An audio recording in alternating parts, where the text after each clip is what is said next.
Mr. Frank, I volunteered in your office as an intern in 2008, and this is leading into a question. Around 2008, like Twitter was just starting to take off, and I remember I would see you in your office. You had no time for any kind of social media. That was in the middle of the beginning of the financial crisis. Yeah, it was a very busy time, but there were other people, like congressmen that you were working with, who would talk to you and then go back to Twitter and say something rude, and that would get all of the buzz.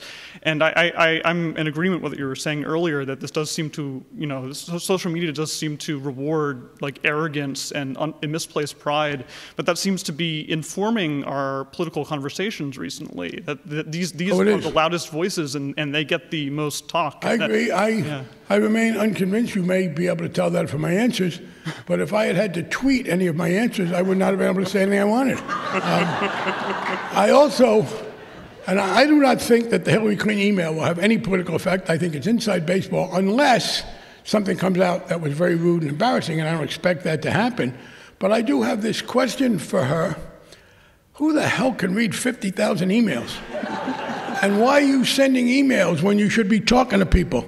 I went to work in the city of Boston in 1967, partly through the auspices of our friend Chris Lydon, who joins us here, who is one of the matchmakers between me and Kevin White. I think it's the statute of limitations has lapsed on our being able to note that.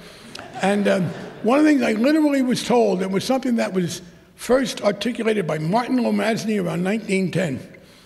Kid, you never write when you can talk, you never talk when you can nod, and you never nod when you can wink. And you will never find an email from me that was embarrassing. I think emails are very good for the one-way transmission of information. The meeting is at 11. I cannot come. Once you start getting into negotiations, I don't want that. Yes, sir.